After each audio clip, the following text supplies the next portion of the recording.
Allez, que personne ne bouge, l'heure est venue d'accueillir Xavier Louis. Bonjour Xavier. Bonjour Jean-François. Toujours un plaisir le matin d'être avec vous. Vous animez les plus beaux détours de France, ce réseau qui regroupe, je le rappelle, les plus belles petites villes de France que l'on retrouve sur le site www.plusbeaudétours.com et dans le guide des 100 plus beaux détours réalisé avec Michelin et offert dans les villes labellisées. Alors la période des vacances, Xavier, laisse du temps pour découvrir des musées qui sont de plus en plus aménagés de façon à intéresser petits et grands.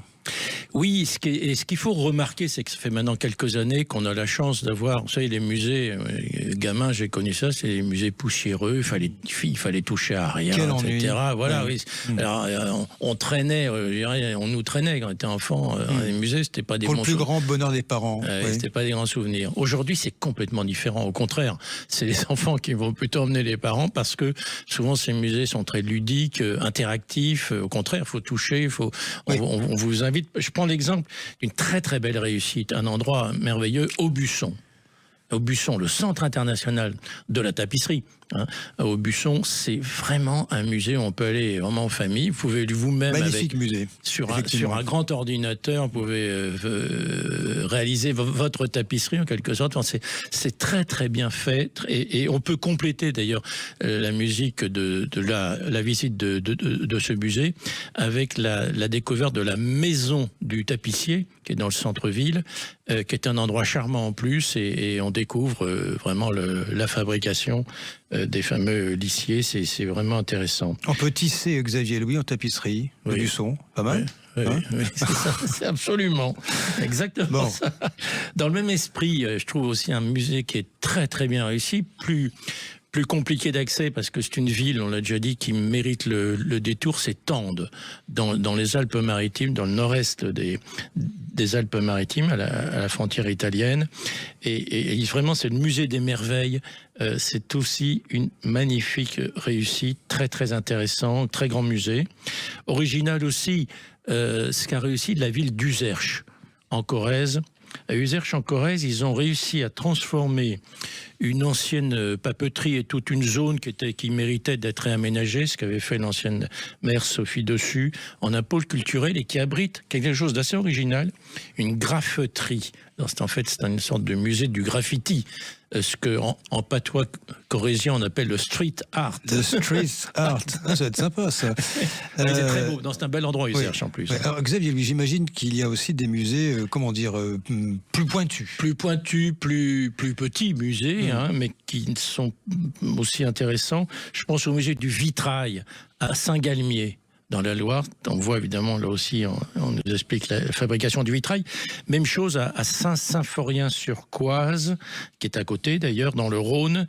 La maison des métiers, par exemple, on voit comment on fabrique un chapeau. C'est intéressant, de tous ces vieux métiers qui sont racontés. Autre musée, j'allais dire historique, l'expédition de la croisière jaune, la croisière Citroën, c'est à Saint-Jean-d'Angély, c'est-à-dire la croisière, vous savez, l'épopée Citroën vers la Chine, et c'est raconté avec les véhicules d'époque, etc., et toute à Saint-Jean-d'Angély en Charente-Maritime. Oui, très intéressant.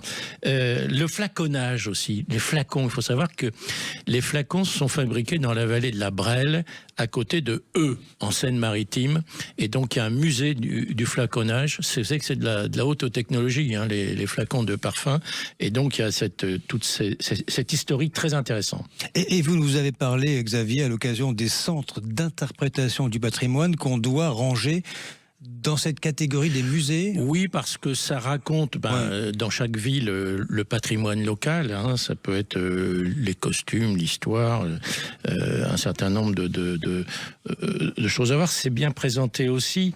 Et je pense notamment à ce que vient de réaliser la ville de Fougères, en Ille-et-Vilaine. Ils appellent ça la coursive.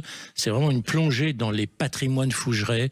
C'est très très bien réussi. Et puis, pour finir, Jean-François, je voudrais vraiment parler d'un coup de cœur que j'ai eu l'occasion de revoir récemment. C'est le musée de la Résistance. On a dit c'est pas facile de faire un musée sur la Résistance, y aller en famille, vous allez un peu hésiter. Eh bien, vraiment, je vous recommande celui de Nantua, dans l'Ain, qui raconte le maquis de l'Ain. D'ailleurs, c'est Laurent Gérard qui parraine ce musée. Oui. C'est un Andinois, Laurent. Et ce musée, ils ont réussi, je trouve, c'est très, encore une fois, très bien fait. On peut vraiment y aller en famille.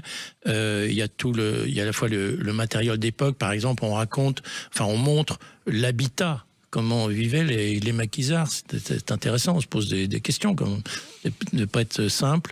Donc tout ça est avec encore une fois du matériel d'époque. Il y a des parachutes, il y a des jeeps, il y a des armes de l'époque. Enfin voilà, je vous dis, c'est didactique, mais c'est, j'ai pas envie de dire ludique, c'est pas le terme pour un musée de la Résistance, mais en tout cas c'est tout à fait passionnant à voir. Je rappelle vos propositions: Aubusson dans la Creuse, Tende dans les Alpes-Maritimes, Uzerche en Corrèze, Saint-Galmier dans la Loire, Saint-Séphorien sur Coise dans le Rhône, Saint-Jean d'Angély en Charente-Maritime, en Seine-Maritime, Fougères en Ille-et-Vilaine, Nantua dans l'Ain.